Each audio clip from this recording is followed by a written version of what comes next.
대통령실의 인사 문제를 얘기했는데요.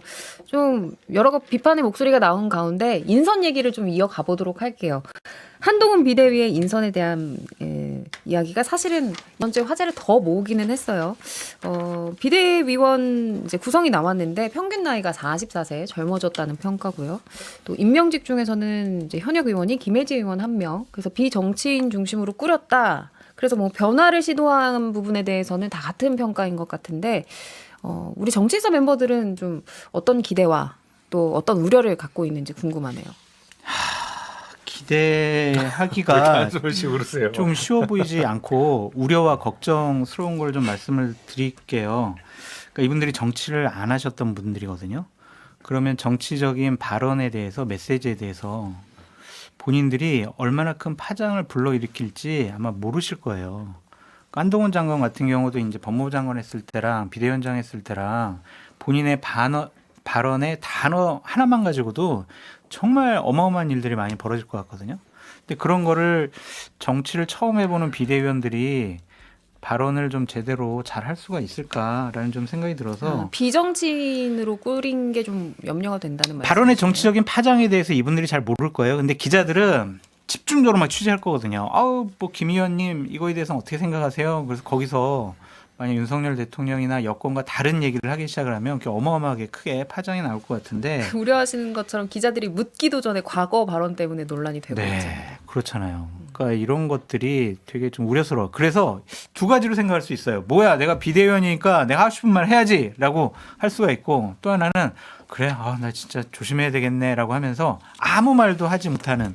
그래서 한동훈 비대위원장만 보이는 비대위원회가 되지 않을까라는 생각이 듭니다. 저도 저 평가에 동의합니다. 왜 그러냐면 이뇨한 혁신이 딱 보여줬어요. 이뇨한 혁신장이 막 박경영이 얘기하면 뭐 그다음에 이제 회의했다 얘기하잖아요. 그럼 그 혁신위원들도 뭔가 생각이 있었을 거란 말이에요. 근데 나와서 얘기한 건 아무도 없었어요. 그냥 안에서만 얘기한다. 그러면 지금 장 소장님 얘기 같은 거를 아마 당에서 비대위원들한테 얘기할 거예요. 절대 기자 전화도 받지 마시고 다른 얘기를 하지 마시고 그냥 원보이스로 갑시다. 맞아요. 우리 비대위원장님. 왜냐면 이뇨한 혁신위만 해도 대변인 임명했었잖아요. 물론 이제 당이기 때문에 당 대변인이고 당에 대한 거는 다 대변인 통해서 나가는 겁니다. 라고 아마 방침을 정할 거예요. 그 말은 뭐냐면 그냥 회의만 하고 그냥 조용히 있다 가시라라고 하는 거죠. 그러니까 다른 얘기 나오면 안 된다. 라고 아마 주의를 많이 시킬 것 같아요. 그럼 이뇨한 혁신이 때 이뇨한만 보였던 것처럼 그렇죠. 이번에 한동훈 비대위도 한동훈만 보일 가능성이 높다. 이런 평가. 자꾸 왜 이러세요, 근데? 이게 아니고 하시니까. 미국식이 아니고요. 다섯 숟가락 다 폈습니다. 저는 근데 좀 그 뭐 별로 낡았다고 생각해요. 기본적으로 보면 이제 대부분 젊어요 비대위원들이. 그러니까 제 나이 또래가 한 3명 있더라고요. 그 밑에 몇 명 더 있고 그보다 나이 많은 사람 2명인데 꼭 전향한 운동권에 갖다 놔요. 근데 이게 지금 96년에 그 공천할 때부터 유구하게 지금 보수에서 써먹는 방식이거든요. 운동권 출신 중에서 전향한 사람 갖다 쓰는 거. 그러니까 그게 전혀 새롭지가 않은 거예요. 96년에도 쓰고 2000년에 쓰고 뭐 김문수리고 이재호를 쓰고 뭐 이게 원희룡을 쓰고 뭐 이렇게 하는 거를 계속 갖다 써가지고 또 반복하는 건데 그렇게 해서 이제 뭐 민경호 소장이랑 김경률 회계사 이제 그걸 갖다 놓고 나머지 젊은 사람 채우고 그리고 이제 뭐 변호사 1명 갖다 놓고 뭐 나머지 뭐 의사 몇 명 갖다 놓고 뭐 그냥 저렇게 꾸렸겠구나. 그래서 저 중에 한두 명이 비례대표 뭐 그게 위성 정당일지 알지 모르겠지만 공천을 받겠구나. 그래서 특별한 감흥이 없어요. 근데 이제 그분들 중에서 뭐 보수적인 멘트를 하면 사회활동이나 좀 다소 국민 보편적 감수성과 공감대를 하기 어려운 발언들을 뭐 이제 어르신들 일찍 죽어야 된다라든가 뭐 이런 뭐 그런 얘기들을 거죠? 하는 분들 이제 해가지고 또 검증은 뭐 했냐? 그럼 결국 어떻게 됐어요? 역시 한동훈 장관은 인사 검증에 있어서는 무능력하거나 무기력하구나라고 이제 생각을 좀 할 수밖에 없고 그래서 저는 물론 이제 구조적으로는 한동훈이라는 세 글자 외에는 다른 분들은 안 보일 겁니다.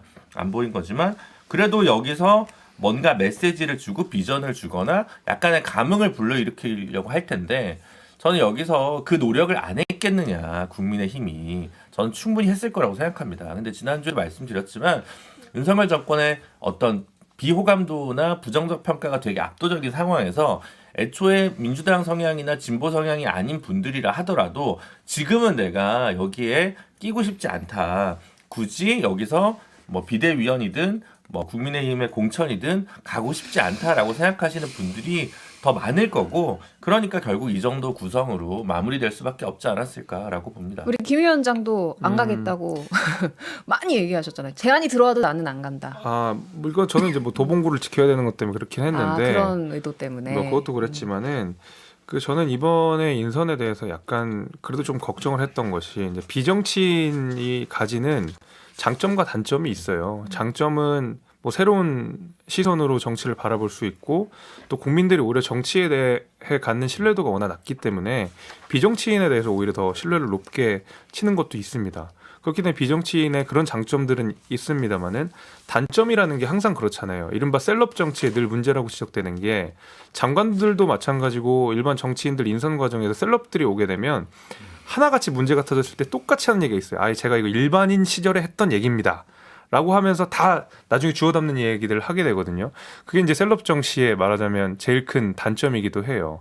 근데 지금 이번 비대위원 인선들이 국민들께서 많이 모르신 분들이 있겠지만은 정치 고관여자들 사이에서는 다 유명하신 분들이거든요. 그래서 다 예를 들면 SNS 활동을 굉장히 많이 하신다든지 하면서 그 말로써 자신들의 입지를 쌓아오신 분들이기 때문에 말하자면 파헤칠 내용들이 너무 많아요. 그게 이제 제일 제가 생각하는 위험성이에요. 왜냐하면 정치인의 신분에서 쌓는 말과 정치인이 아닌 사람들이 쌓는 말의 감도라든지 아니면 뭐 어떤 정확성이라든지 이런 것들은 크게 차이 날 수밖에 없거든요. 감정을 제어하는 방식이라든지. 근데 그런 것들이 제일 큰 저는 걱정거리긴 했는데 아니다 다를까 몇몇 인선들에 대해서 그런 논란들이 좀 터져가지고 우려는 됩니다만은 그래도 꽤 뭐 의미가 있는 분들이 계셔가지고 상쇄되지 않을까. 그리고 어차피 또 말씀하신 대로 그 한동훈 비대위원장 원보이스가 거의 그 국면으로 갈 거기 때문에 나머지 분들이 좀 잘 보완돼서 잘 뭐 화합이 됐으면 좋겠습니다. 알겠습니다. 이것도 질문 드려야 되는데 한동훈 이재명 첫 상견례 했잖아요. 짧게 한 5초 내로 첫 인상편. 어색했다. 어색했다. 결과 김재호 없다. 위원장님. 홍문현 같았다. 홍문현 같았다. 초안지에 이 보면은 이게 암살을 하기 위해서 누군가를 초대하잖아요. 네, 근데 약간 이재명 대표가 한동훈 장관을 말하자면 매기기 위해서 누가 뒤에 유방이에요? 특검 그거를 크게 붙여놓은 느낌이 좀 들어가지고요. 누가 유방이에요? 칼 네, 그건 이제 이재명이 되겠습니다. 유방이라는 얘기죠, 그럼 한마디로. 아니죠. 그죠? 뭐 그건 들으시는 분들께서 해석하시는 아니 김준호 칼 위원장님. 칼을 누가 갖고 저요? 있는데? 저는 칼을. 그냥 한국 힙합 같았다. 한국 힙합이요? 네, 쇼미더머니. 엊그저께 취임사할 때는 이재명 욕만 반을 썼잖아요. 한동훈 장관이. 그래놓고 찾아가요. 뭐 하는 거니까 어제는 디스하다가 내일은 홍대에서 술 먹고 뭐. 그게 정치 아닙니까? 그러니까 저도 이 뭐 얘기 좀 보면서 별로 네. 한동훈 장관 그래 참 얼굴 두껍다. 저렇게 막 욕하다가 가서는 또 아이고 뭐 참 그래도 얼굴 두꺼우니까 할 수 있는 것 같고 저는 잘 못할 것 같아요. 그렇게. 알겠습니다. 아니죠. 네, 유쾌한 개통계 정치 토크쇼 2023년의 정치인사 방송 여기까지입니다. 내일이면 이제 새해잖아요. 와. 우리 다 같이 하나 둘 셋 하면 새해 복 많이 받으세요. 아시겠죠? 하나 둘 셋. 새해 복 많이 받으세요. 네, 저희는 다음 주 토요일 오전 11시 5분에 찾아뵙도록 하겠습니다. 행복하고 따뜻한 새해 맞이하시길 바라겠습니다. 고맙습니다. 감사합니다. 감사합니다.